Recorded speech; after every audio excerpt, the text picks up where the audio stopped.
Hi, I'm Bruno Leon, and since it is September 11th, I'd like to talk to you about the unity that could come from what happened on September 11th. Since this isn't about me, I'm going to step to the side and leave you with an image of the American flag while I share with you my feelings.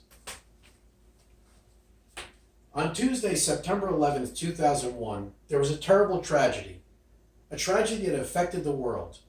Some were affected directly, some indirectly, and some from the heart of just being human. We know that several thousand lives were lost and many more were changed forever. We should all mourn those losses and sacrifices that were made that day. Many of us would change the outcome of the events of that fateful morning if we could, but we cannot. The only part we have control over is how we react to what happened on that day. Remember, for out of the ashes came many acts of patriotism and unity.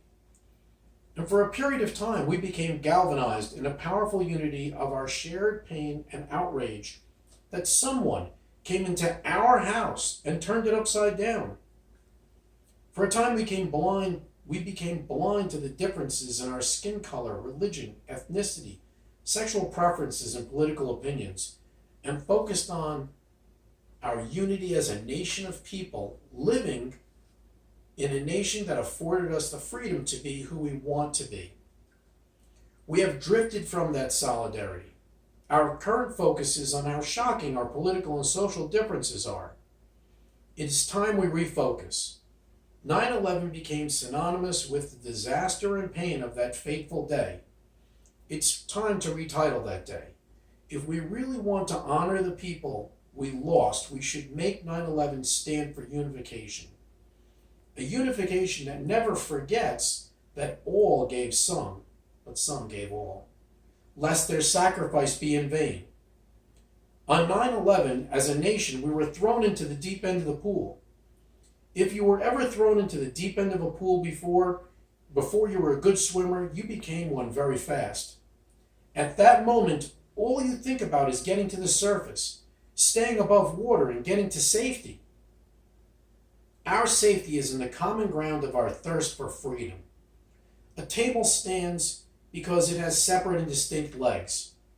Those legs are bound by the common purpose of holding up the tabletop. The top and legs cannot stand alone, but together they are sturdy and strong. They don't stop being separate and distinct. It is time we celebrate our individuality. Be unified in mind, spirit, and body to preserve this land of freedom.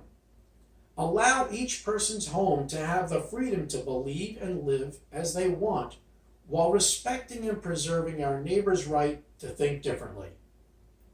It is in preserving each other's freedom to be different that we gain the strength to withstand the attacks of the evils of this world. We can do this. It isn't hard. It's a decision. A turning from the desire to force others to be the same to protecting their right to be different. If all the legs on your table were to become one in the center, it would become easy to knock down. But if the legs were to stand firmly and separately in their own places around the table, it would produce a table far stronger than each of its parts. Stop trying to force others to think as you do. Share your thoughts and ideas, but leave space for each of us to remain different and unique. I believe we still have this spirit within us. We only need to decide that the freedom to be who we want to be is of greater importance than the need to make others be the way we think they should be.